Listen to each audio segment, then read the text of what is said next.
Oi, prazer, eu sou a Rita Monte e daqui a pouquinho a Tássia vai entrar pra ela me apresentar, pra não cair, pelo menos por aqui. Ai, gente, nossa, muito prazer. Eu não sei, mas eu tô nervosa pra fazer essa live com vocês. Eu tô, enfim, vou falar um pouquinho esperando a Tássia entrar, mas sei lá, tá tudo tão estranho, né? E o tema de hoje, ele é um tema que me, me convida muito, me puxa muito, porque ele tem a ver com a visão do futuro, com a visão do que será no momento em que estamos morrendo muito, né? Então, realmente, eu precisei para sugerir esse tema para Tássia, eu precisei entrar em luto e viver o luto bem fortemente, que é um aspecto também do feminino, né? Deixa eu ver aqui, eu preciso. Ai, ai, ai. Então, estou um pouco nervosa, mas acho que vai ser muito bom. Estamos aguardando a Tassi entrar. Oi, querida. Oi, boa noite, oi Rita. Oi, Bem, linda. Boa noite. Tudo bem? boa Tava noite. dizendo aqui para as mulheres que eu estou nervosa. Sim, eu também fiquei ontem. A gente fica, mas ao mesmo tempo aquele friozinho na barriga gostoso de falar sobre Aham. algo que é tão real, tão vivo para nós e compartilhar isso é tão especial, não é? E hoje a gente vai Muito. ter essa live com a Rita Monte, esse mulherão, essa que tem conduzido círculos do feminino em São Paulo. E a Rita fez a formação com a gente em 2018, não é, Rita? Ou Sim, 17? acho que sim. Não sei. 18, acho que foi E 18. 18. E ela traz vários temas assim de maneira muito interessante e que fazem a gente ter um olhar profundo sobre o feminino. E agora o tema de Hum, hoje é sobre esse novo mundo, né? Que a gente se depara já agora e vai continuar nele depois da pandemia. Então a gente vai te ouvir hoje. É um grande prazer e uma Obrigada, boa noite querida. a todas que assistem agora e ao longo do dia. Até amanhã. Um Até. beijo. Obrigada, querida. Beijo. Bom, mulheres, depois da apresentação tão aquecida, né, da nossa deusa, eu quero começar me apresentando um pouco mais para dizer por que desse tema. É, eu, a minha formação, né, original, lá atrás, é em Direito e Jornalismo. E eu sempre tive uma inquietação, né, com relação à justiça social muito forte e sempre me trouxe um lugar de urgência para agir, que me levou a construir a minha própria trajetória profissional, a inventar o que eu ia fazer, porque o que estava disponível naquele momento não cabia nas minhas inquietações. E o mais interessante é que eu fui buscando a raiz de como é que a gente transforma o mundo de modo radical na raiz. Qual que é a raiz da transformação social mais efetiva? Eu sempre fui buscando essa radicalidade no sentido da raiz. E eu cheguei nos processos de desenvolvimento humano. Então, o meu trabalho como terapeuta, ele tem um aspecto social muito forte. Está no meu olhar esse lugar muito claro de que o pessoal é político, a gente se desenvolve e amplia o nosso olhar, amplia a nossa consciência e muda as nossas relações na nossa microcomunidade, nas nossas relações próximas e também aquelas mulheres que são mais guerreiras no melhor sentido do termo, no sentido apropriado do termo, né? E que estão na linha de frente, atuando nas políticas partidárias, que a gente possa apoiá-las trazendo o feminino em nós mesmas, nas nossas relações com essas mulheres. Espero que essas mulheres sejam dos círculos de vocês, elas são do meu círculo, e eu estou cada vez mais disponível para apoiá-las, porque eu mesma não consegui estar nessa linha de frente, não tive estômago para isso. Então, o meu trabalho terapêutico, ele vai muito nesse lugar de trazer essa ampliação de consciência sobre o feminino, mas num ponto de vista bastante prático e bastante social, nesse sentido da nossa da consciência de que nós não estamos sozinhas na vida. O nosso passo no mundo imprime uma marca, né? E eu acho que é um pouco disso que a gente está vivendo agora com essa pandemia, essa tomada de consciência gigantesca do nosso tamanho no mundo, do nosso real tamanho, do nosso justo tamanho no mundo, nem menos e principalmente nem mais. Com essa introdução, eu quero... Estou meio nervosa, mas eu vou ligar uma música que talvez vocês já tenham ouvido a Tássia cantar num dos encontros da formação, mas ela diz muito sobre o que a gente vai ouvir e conversar aqui hoje. Então, eu convido vocês para sentir essa música, de olhos fechados ou abertos, como vocês quiserem, mas deixar que as palavras dessa canção ressoem.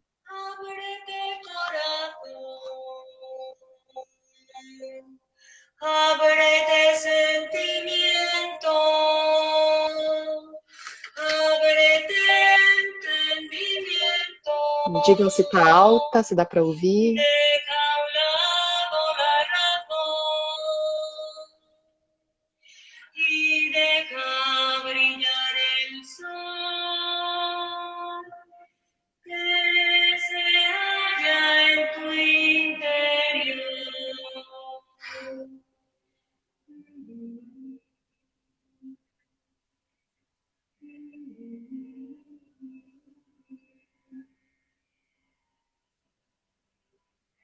Ábrete memoria antigua,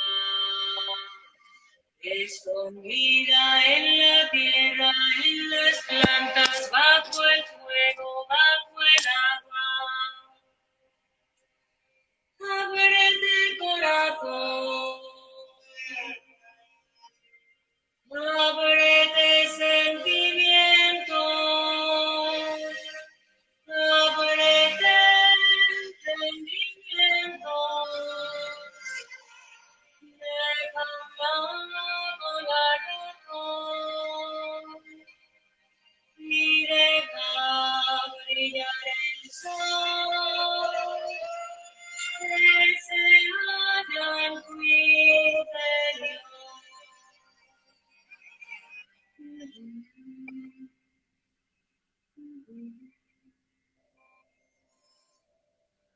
Es tiempo ya, ya es ahora. Ábrete corazón y recuerda como el espíritu cura, como el amor sana, como el árbol florece y la vida perdura. Para llegar a Dios hay que aprender a ser humano.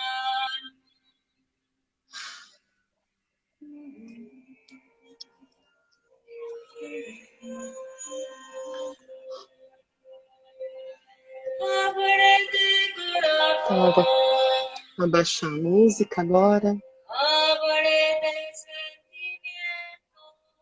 Então, depois eu posso postar, não sei como, vou pedir para a Tássia mandar para vocês. Essa música é fácil de achar, mas o que eu queria trazer é um verso que me toca muito nessa música, que diz, pois para aprender a ser Deus, temos que aprender a ser humanos. E, nossa, né? É assim, uma sabedoria tão profunda, e para mim isso é profundamente feminino, esse aprender a ser humano. O que é que isso quer dizer? Fica com isso, né? Fica sentindo isso. Você já aprendeu a ser humana? Eu fiquei com essa pergunta, e eu quero contar um pouco da minha trajetória no campo das perguntas profundas, que sempre me moveram. Eu fui iniciada no Tantra Yoga em 2008, e a gente aprendeu um pouco do Tantra, né, na formação, especialmente porque o equilíbrio entre feminino e masculino no Tantra é a origem de todo o cosmos, de tudo que é criado, de tudo que é manifesto, acontece na dança entre feminino e masculino. E isso é um princípio filosófico dentro da cosmologia tântrica. E o princípio masculino é um princípio da consciência estável, da consciência pura, da consciência de Shiva, a consciência linear que se sustenta sem interrupções e que testemunha e dá sentido para tudo que é criado por Shakti, que é o princípio operativo, o princípio feminino, o princípio que cria em ciclos, que nasce e morre, que nunca é estável. Nessa dança dos dois acontece todo o universo manifesto e imanifesto. Isso é de onde eu vim.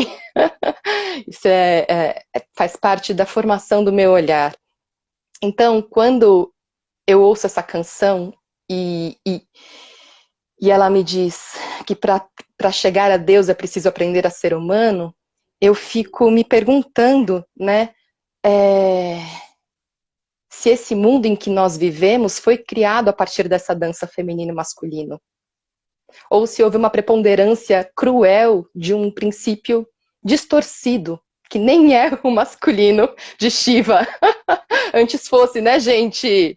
Shiva, né? Aquelas estátuas. Na Índia tem umas estátuas de Shiva gato, gente, musculoso, maravilhoso. Antes fosse, né? E não.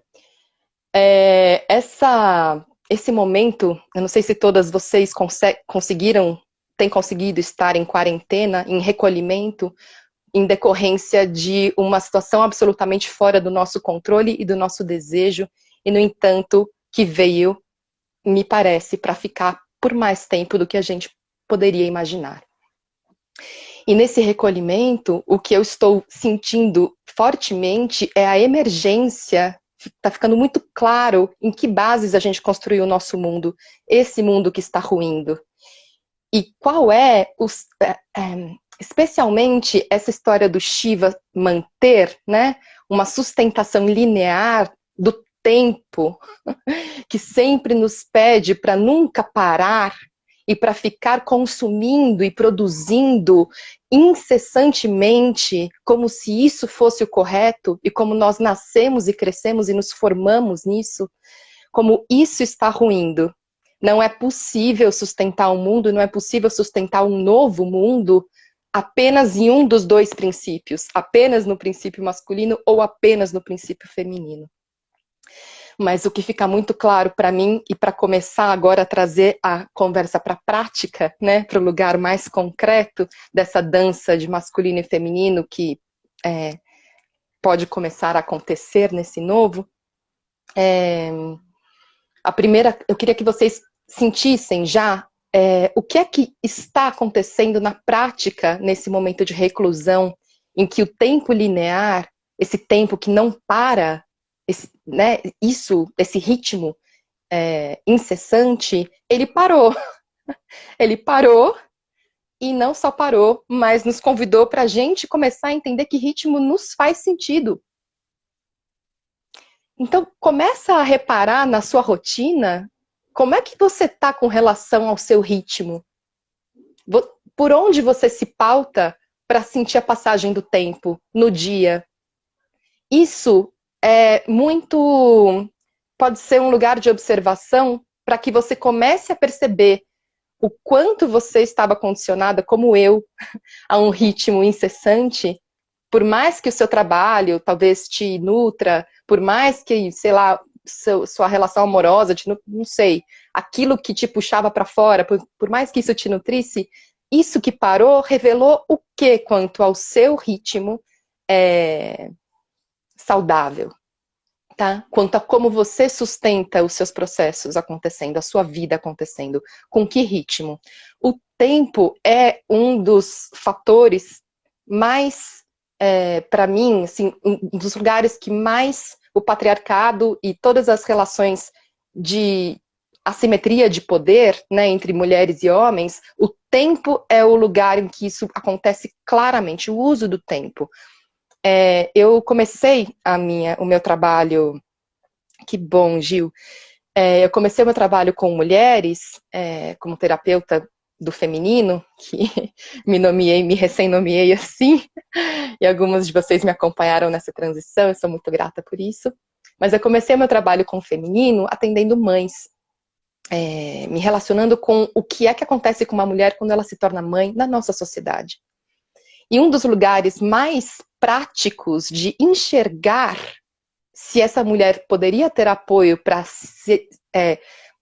experimentar uma maternidade potente e se transformar e realmente vivenciar uma metamorfose na sua identidade feminina potente através da maternidade, o principal lugar para saber se isso ia acontecer ou não era na questão do tempo. Se ela ia ter esse tempo que já é compartilhado, quando nasce o filho, o tempo da mulher fica dividido entre ela e o rebento. Então, assim, ninguém está preparada para isso, e isso acontece. E quem está junto ali, criando a criança junto com ela, como é que se responsabiliza por ceder o seu próprio tempo também? E, em geral, não se responsabiliza por ceder o seu próprio tempo. E é isso que eu estou trazendo. Assim, o tempo ele é um lugar que vai revelar muitas dinâmicas de poder, de como é que a gente pode ter liberdade e poder de criar a nossa realidade com o tempo. O tempo é o nosso tempo de vida. Se a gente desconstrói o modo como a gente se relaciona com o tempo, como a gente está vivendo na quarentena, isso pode ser um lugar assim radical, como eu estava dizendo, de raiz, para mudar as nossas relações quando a gente começar a... Eu acho que a gente não vai sair, viu, gente, da pandemia, de verdade. Acho que a gente vai integrar a realidade da pandemia. E quando a gente começar a integrar essa realidade da pandemia, o nosso modo de estar na rua, nas nossas relações produtivas, nas nossas relações afetivas, vai mudar consideravelmente, em especial com relação ao ritmo da nossa produção. Por que eu estou falando isso também? Esse verso, de novo, no começo da live, né? Para aprender a Deus, para chegar a Deus é preciso aprender a ser humano. Um outro lugar do feminino que é muito nítido, que está sendo revelado agora para equilibrar um pouco, né? O masculino preponderante no nosso modo de pensar a vida, está sendo a realidade de que se a gente não souber de onde a gente vem, nós não vamos chegar a Deus. A gente não vai aprender a ser humano.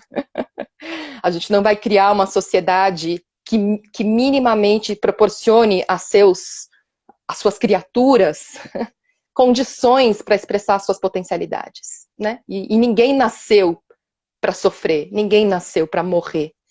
Cada um é importante. E é necessário, sim, para ser humano, ter condições para a gente expressar as nossas potências. E um dos lugares onde a gente vai olhar, né, e que o feminino nos convida para olhar, é a nossa história, é saber de onde a gente veio.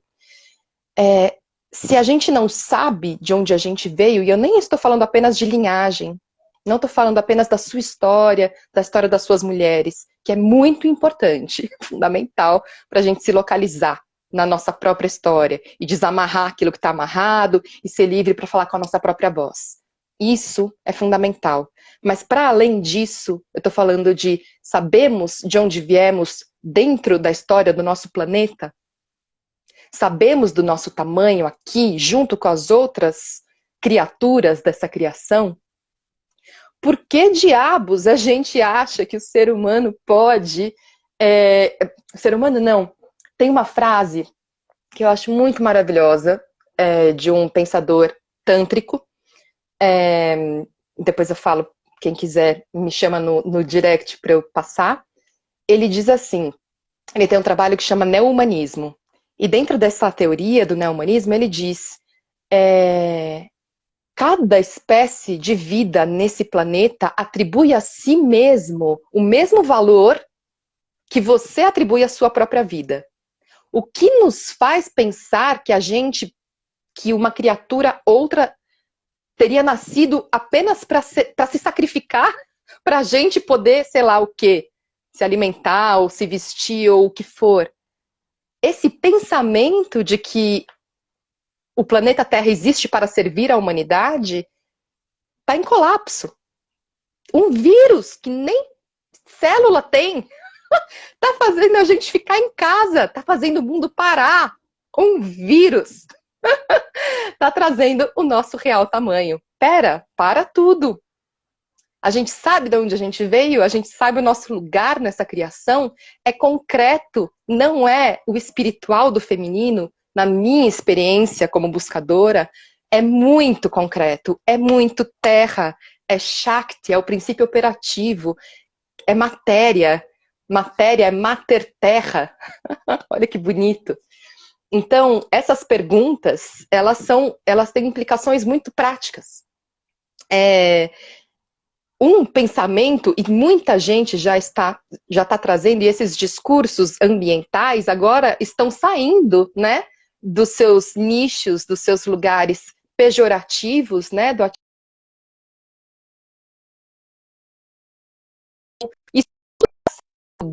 da periferia dos discursos e está vindo para o centro, porque é central para toda a nossa vida. A gente entender como é que a gente coopera com os outros seres vivos. Porque senão não vai ter planeta para ninguém. Ou quer dizer, para os vírus vai ter. Para os humanos não vai ter, gente. É muito prático esse pensamento. Então, começar a entender como é que eu valorizo a vida ao meu redor, que olhar eu preciso ter para olhar para uma planta, para olhar para um bicho, para olhar para uma vaca, para olhar para um porco, entende? E olhar para esse ser vivo e dizer, nossa, a vida dele vale. Só isso. Que olhar eu preciso ter? É uma provocação, porque estamos sendo chacoalhadas.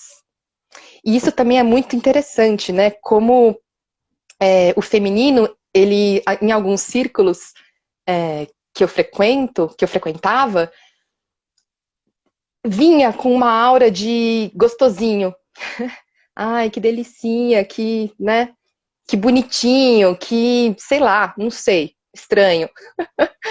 E a minha experiência, até com essa experiência tântrica tão forte que eu tive na minha história, e que agora deu uma diminuída e agora tá voltando, enfim, o feminino, ele é muito, como ele é muito concreto, como ele manifesta como a gente, no nosso útero, quando engravida de um ser humano, né?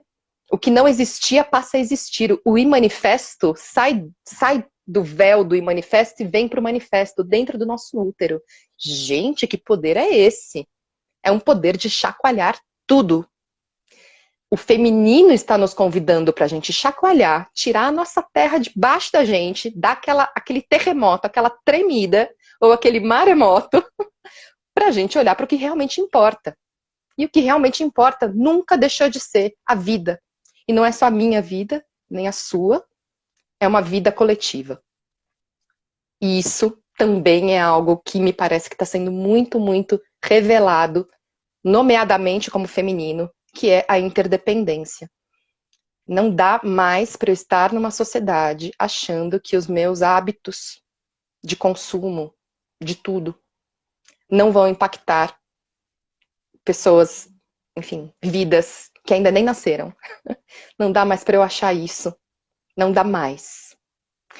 E algumas pessoas dizem que essa é a grande transição de séculos. A gente está começando a entrar no século XXI com a pandemia. O pensamento até o século XX poderia ser, sim, um pensamento fechado e muito incentivado, né, pelas ideologias do capitalismo, neoliberais, em especial. para que eu possa consumir o planeta de um jeito sem pensar no amanhã, eu preciso acreditar que eu estou sozinha na vida. E não estamos sozinha na vida.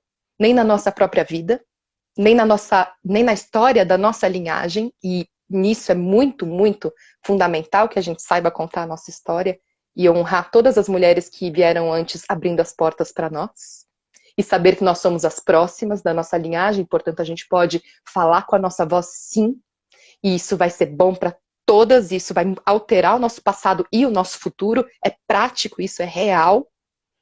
E além disso, sabendo agora que eu não estou sozinha horizontalmente, né? Assim, com as pessoas que eu nem conheço. O meu senso de comunidade ampliou. Na prática, eu estou vivendo isso aqui dentro do meu apartamento em Perdizes, aqui em São Paulo, no alto, bem longe da terra. Eu estou vivendo essa dimensão isolada, eu estou vivendo essa dimensão de que eu faço parte de uma comunidade na minha cidade. Todo o isolamento, ele é com base nesse pensamento social que se foi por muito tempo e agora não dá mais para não existir. Esse pensamento coletivo, esse pensamento de que, nossa, eu preciso mesmo, por que eu estou fazendo isolamento? Porque eu não quero que pessoas morram por falta de leitos. É um pensamento social. E é muito impactante que o mundo todo tem esse pensamento social, exceto o Brasil. Socorro! Né? Exceto o Brasil na nossa dimensão federal, porque na dimensão estadual e municipal, que maravilha, né? Dentro do possível na nossa história, que maravilha que está acontecendo. Mas para cada uma de nós, o que o feminino está dizendo, está mostrando nós fazemos parte de uma comunidade. E aí vem uma próxima prática, que então, como é que eu cuido? E o cuidado, dentro da nossa história como mulheres, e dentro do patriarcado, ele foi apropriado, né, culturalmente pelo patriarcado, como muitas qualidades do feminino foram apropriadas, distorcidas pelo patriarcado, e pelo patriarcado eu quero dizer pelo conjunto de valores que nos formaram, né, e que sustentam um sistema econômico que exclui, que para sobreviver precisa excluir, precisa usurpar e precisa matar. É isso que é o capitalismo dentro da lógica neoliberal. É isso. Isso não dá mais para se sustentar. E aí, estava falando, né, de que dentro do patriarcado, o patriarcado se apropriou de muitas qualidades do feminino. Cuidado é uma delas. E aí, distorceu. Dentro da nossa história como mulheres, nós ficamos, a nós coube cuidar da vida. E o cuidar da vida completamente desassistido, né? Desvalorizado, invisível, um sacrifício. Isso cola muito, muito pertinho com as histórias da maternidade, tá? Então a história das mulheres com cuidado é também uma história das mães que foram desassistidas completamente para cuidar dos novos rebentos. O que é uma loucura se a gente pensar em termos de sustentação social, como é que a gente pode descuidar da nossa população se é ela que vai fazer nossa sociedade prosperar, né? É um pensamento, assim, que não faz o menor sentido, mas faz dentro da nossa história colonial. Então, o cuidado na nossa história tem essa conotação de algo que não é bom. Que não é bom porque ele não é valorizado, ele não é remunerado, ele dá trabalho e ele me faz abrir mão dos meus próprios desejos para cuidar de um outro. É uma transferência de desejo, é uma transferência de vida. É isso que muitas mulheres vivem.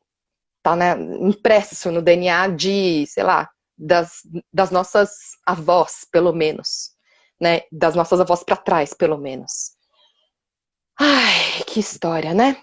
Só que o cuidado não é nada disso. Então, o que eu quero te perguntar é, como é que você está olhando para o cuidado? O que é cuidar para você? Como é que você cuida? como você cuida, eu quero dizer, você tem prazer em cuidar? Te nutre cuidar? De verdade.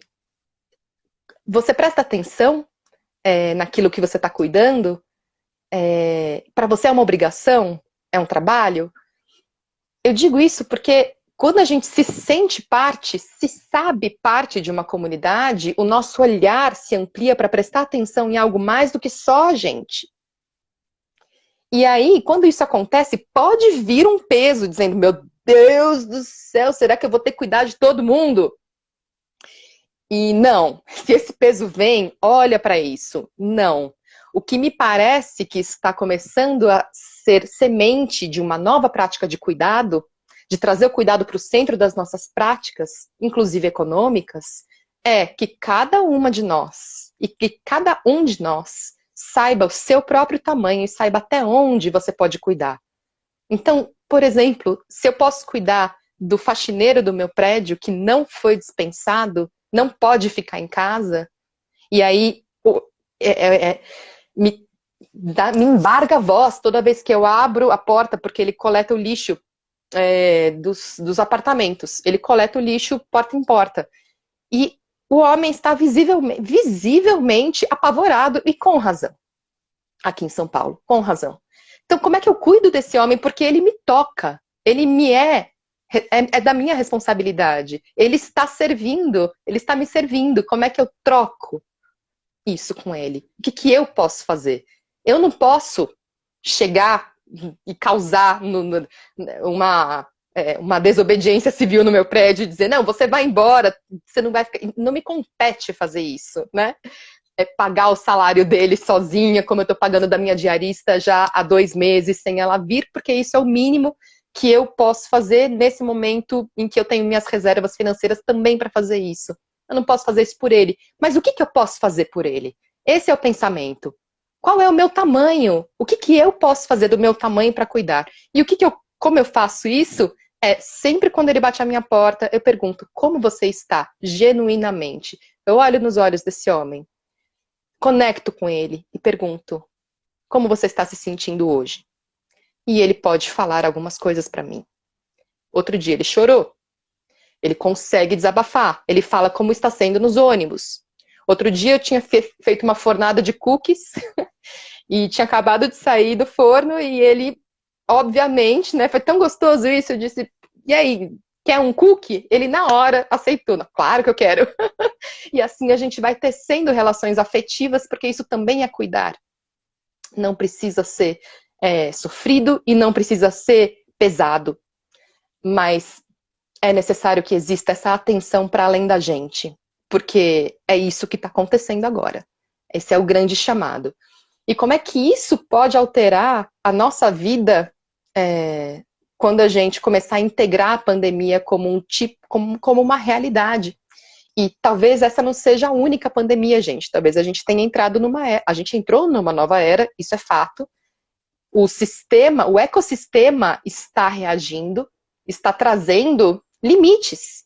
O ecossistema tem inteligência própria. Ou a gente entrava em entropia, e entropia significa chegar num nível de uso de energia do planeta tal que dali é só ladeira abaixo, é só degradação. Isso é um ponto que existe em todos os processos vivos, e o nosso planeta é um ser vivo inteiro, com tudo, e esse é o grande feminino, ele inclui tudo, por isso que Gaia é, na prática, a grande mãe, porque ela inclui e recebe tudo, mas também ela traz limites como a grande mãe.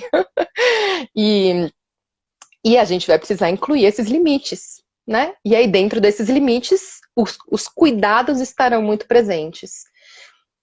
O cuidado com a comunidade, ele vem muito ancorado no cuidado que você tem com você mesma. O quanto é que e esse é o grande chamado também dentro das terapêuticas femininas, como é que a gente consegue ancorar a nossa presença e a nossa presença, a nossa existência dentro do nosso corpo de mulher e conhecer os mistérios que existem dentro de um sistema feminino que tem como centro um órgão que contém o vazio, que em si é mistério puro.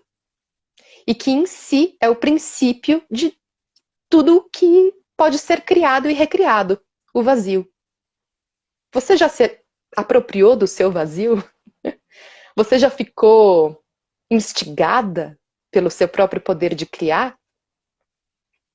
Porque é ele que vai precisar ser usado logo depois que a gente sair do luto, logo depois que a gente chorar as nossas dores, que a gente chorar todas as mortes humanas e simbólicas, né, de tudo que a gente conheceu como mundo até agora, porque esse mundo que a gente conheceu, todas as narrativas, as lógicas, o modo como a gente contava a história desse mundo, esse modo morreu.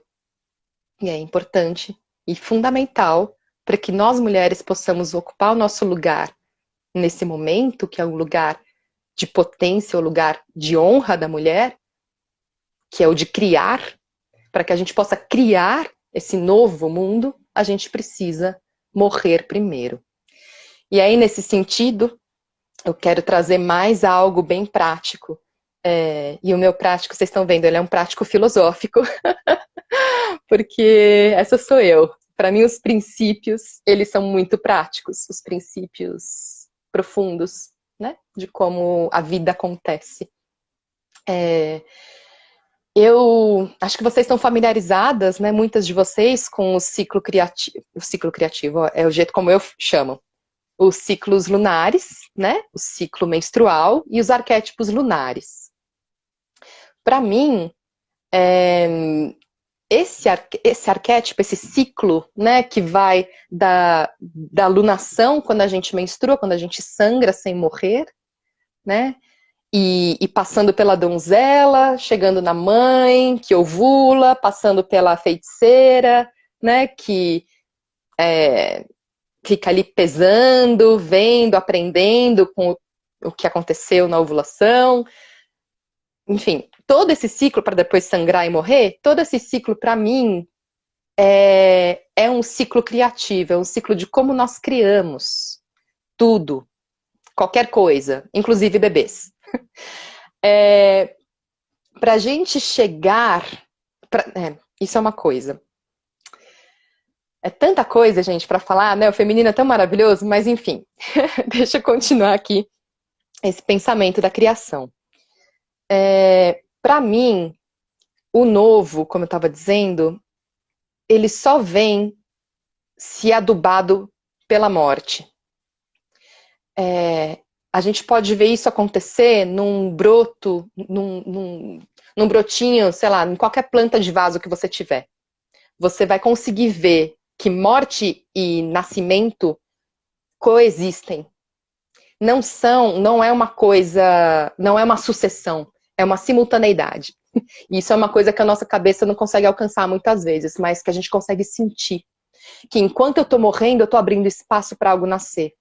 Quem pariu sabe disso, sabe que o trabalho de parto é o limiar entre a morte e o nascimento. Eles estão acontecendo no mesmo instante. Por isso que é tão chapante, é tão louco. Você fala, meu, não é possível. É possível, é isso. E dentro do ciclo, né, dos arquétipos lunares, agora tem algo muito forte que está acontecendo. Deixa eu só dar uma olhadinha no horário. Tá, temos tempo. Que sim, algo muito grandioso está morrendo. Eu mesma, nos últimos 10 dias, eu recebi muitas visões, porque eu trabalho com o ciclo criativo, e parte do ciclo criativo da mulher é se apropriar da sua capacidade de visionar, tá? Visionar. Para mim, os nossos óvulos são sementes da gente mesma, e são sementes de um novo mundo. E a gente pode intencionar cada óvulo. As sementes, elas contêm o indivíduo inteiro, contém toda a potência daquela árvore, num desenho concreto de uma semente. É uma loucura maravilhosa e óbvia. E por isso mesmo, talvez a gente não se aproprie dessa potência, que eu posso visionar algo que ainda não aconteceu e que eu sinto que está vindo a ser. E eu posso ter certeza disso porque existe uma semente física que é receptáculo, que é aparato dessa visão. Não é não é um desejo, um sonho, é uma visão. É uma visão que acontece nos meus ovários e que vai a cada alunação, a cada ciclo de algo que está fora do planeta e que me rege, vai me influenciar para que eu veja e para que eu coopere com essa visão e realize essa visão na troca com o outro, que é a fecundação e tudo mais. Para mim é sobre isso o nosso poder, mulheres. Nosso poder de visionar, nosso poder de se responsabilizar pelo nosso óvulo, nosso poder de escolher e selecionar quem é que vai fazer isso com a gente, e nosso poder de olhar e dizer assim, como é que foi bancar a minha visão na, entre aspas, TPM, né? Dói olhar para como é que foi bancar a minha visão, como é que foi ignorá-la. E isso dói pra caramba. E aí você cria sabedoria e morre o que precisa morrer na alunação, na menstruação. Para mulheres menstruantes e para mulheres que deixaram de menstruar é a mesma coisa, só não precisa mais da semente física para usar essa capacidade de visionar. Essa capacidade visionária é do feminino e ela tem relação direta com a Terra e com o cosmos. É concreta, uma visão que está a serviço da nossa comunidade. Então, para a gente chegar nesse lugar e sentar no trono, no nosso trono de visionárias, de rainhas da nossa fertilidade, é preciso saber morrer. Eu estou enfatizando isso porque esse também é um aprendizado do feminino muito prático e muito dolorido, porque nas nossas sociedades a gente quase não fala da morte, e agora a morte está batendo a nossa porta a cada dia. Mulheres, a gente precisa abrir essa porta para a morte chegar. Não ter medo dela, porque sem olhá-la nos olhos como Kali, a gente não vai criar o novo. E a gente não vai conseguir se apropriar dessa maravilha que é incluir a morte como parte da vida. Quando a morte vem, ela ilumina aquilo que de verdade é importante, né? Não sei se vocês já perderam alguém próximo, mas o luto traz essa ponderação, né? Esse equilíbrio. O que de verdade importa aqui? O que eu estou fazendo com a minha vida? Onde eu estava até agora? É isso que a morte traz. E é importante abrir espaço para enlutar. O luto é muito importante. Muito importante. O que quer que você esteja sentindo agora, sinta, porque é real. É real. E não tem problema não saber ver o que virá a seguir. Tá tudo bem. Se a gente não consegue ver o que virá a seguir, e ninguém consegue, tá? Ninguém consegue. O momento é da escuridão. E o profundo feminino, ele é escuro. A gente acessa com uma lanterninha. Não tem holofote, gente, no feminino.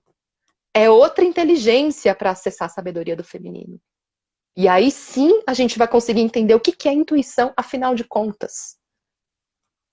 Não é clareza, não é planejamento, não é racionalidade. São outras inteligências que vão nos guiar agora.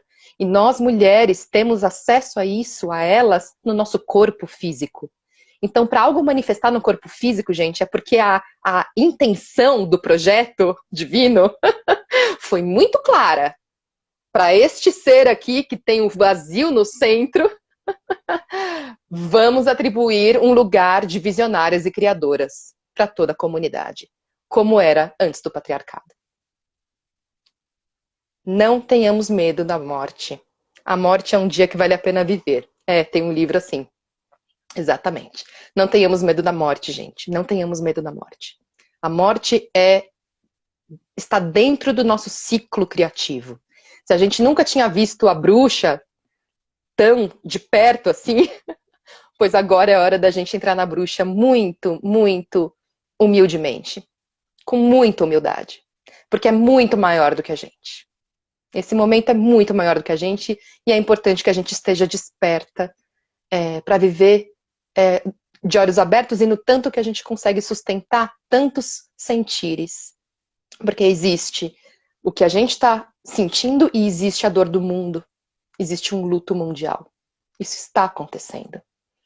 E por isso respeitar o que está acontecendo é também isso, é algo muito profundo do feminino do feminino concreto, né? Esse respeito pelo que é. Não pelo que eu gostaria que fosse, não pelo que eu imaginei que seria, pelo que é. O que é agora? Estamos morrendo como civilização. Agora é isso. Vamos viver isso? Vamos viver isso despertas, cuidando, sabendo de onde a gente vem, entendendo o que é o tempo pra gente, entendendo como a gente conta o tempo da nossa vida, pautadas pelo quê? Entendendo o valor que a vida é, e não só para nos servir, mas a gente como parte dela, como um todo. Entendendo o nosso lugar, honrando o nosso lugar feminino, como essas pessoas visionárias para a comunidade. Para terminar, eu deixo vocês, enfim, quem já enlutou, né? Quem já entrou no luto, vai saber quando vai sair. Eu sinto que eu já saí porque eu entrei nele. E quando eu entrei, eu fiquei... É isso, eu desconectei de tudo, de tudo fora. E foi muito bom, foi muito importante. Mergulhar na minha própria caverna, literalmente. E nós podemos fazer isso. Então, quem entra no luto consegue sair. Quem não entra no luto vai ficar lutando contra a morte. Não dá para ganhar essa batalha, gente. Tá? Ninguém ganha da morte. E é muito importante, por isso, com muita humildade, entender o que está morrendo em você, o que está morrendo no que você achava que era a vida, e olhar para o que é, com coragem. E ao sair desse luto, aí sim, sintonizar com o que quer brotar. Porque tem muita potência que pode morar nos nossos úteros fertilizados com esse choro sincero do que morreu. Com essa água que fertilizou a nossa terra do nosso útero. Tem muita coisa linda que pode brotar. Mas não tenhamos medo de viver o que precisa ser vivido. E para mim isso é o caminho de amadurecimento do feminino. Para chamar um masculino cada vez mais saudável para dançar com a gente. E realizar esse mundo que é pautado por outro tipo de tempo, um tempo mais cíclico, um tempo em que o descanso precisa existir. E eu quero trazer também que os processos de tomada de consciência, eles são muito graduais. Talvez a gente não vá ver essa mudança agora, nem nossos filhos. No Brasil, então, nossa senhora, o custo humano dessa barbaridade que está acontecendo desse governo federal é assim um negócio. A gente talvez não vá ver, e é importante também chorar isso tudo, sabe? Mas eu estou falando globalmente. Globalmente, a gente efetivamente entrou numa nova era e o papel das mulheres, o nosso lugar, é um lugar de transmutar, de curar e de visionar o novo. Só a gente vai poder fazer isso. Então, era isso que eu queria trazer. Como eu disse, eu estava nervosa porque era muita coisa. E temos 10 minutos ainda. Alguém tem alguma pergunta? Alguém quer fazer um comentário? Tô vendo aqui alguns comentários de vocês. Ai, que coisa doida, né, gente? É um momento muito forte. Então, já que ninguém está trazendo nenhuma pergunta, quero deixar o convite para vocês estarem de mãos dadas comigo. Meu Instagram é _Ritamonte. Em maio, se eu realmente abraçar a Kali e morrer mais um pouco, eu vou conseguir lançar meu livro em maio ainda, pelo Instagram, vai virar um Insta-livro, muito legal. E em primeiríssima mão, vou dizer o nome do meu livro aqui para vocês, eu ainda não disse, ele se chama Memórias do Feminino, Narrativas de Liberdade de Mulheres do século XXI. Eu certamente já estava sentada na visão de que as nossas narrativas estão mudando e é importante que a gente consiga ver o que significa ser mulher nesse novo mundo. Que a gente guarde, cada uma de nós, as nossas próprias imagens evocativas das mulheres livres que a gente quer ser e das mulheres visionárias que a gente deve ser por nós e por toda a nossa comunidade. É isso que eu sinto. Ai, alguém falou do corpo. Ai, meu Deus. Ah, escreve seu Insta. Como é que faz, gente? Peraí que eu vou escrever aqui, arroba... Opa, nossa, eu sou ruim dessas coisas, meu Deus. Rita Monte. Pronto, aqui, ó. Publiquei o meu Instagram. Acredito que também quando entendermos que estamos em coletividade, em não competição, e isso, interdependência. Fala um pouco sobre a questão da mulher manifestar a vida no corpo, através do corpo. Gente, bom, aí precisaria de uma nova live. Quem que falou aqui? A Tatiane, vamos falar, vamos falar. Eu abri um grupo gratuito, gente, de meditações e cuidados femininos, que tá muito lindo e ainda tem vagas, é pelo WhatsApp. Quem quiser entrar também, cola lá no meu, no meu perfil e pega o link para se inscrever, tá bom? Por lá, Tatiane, a gente fala bastante disso, tá? De como é que a gente manifesta a vida no nosso corpo. Porque isso é um dos básicos da vitalidade feminina, manifestar vida no nosso próprio corpo. Então, nossa, tem muito para falar disso. Maravilhoso. Gente, muito obrigada. Foi maravilhoso estar aqui. Ai, Renata, linda. Foi maravilhoso. Obrigada. Enfim, foi lindo. Deixa eu mostrar para vocês como é que eu preparei o meu espaço. Acendi uma vela ali. Não sei se vai dar para ver. Aqui tem Iemanjá, tem o meu caldeirão. Não sei se deu para ver. É isso, mulheres. Um grande beijo. Seguimos juntas. Tchau.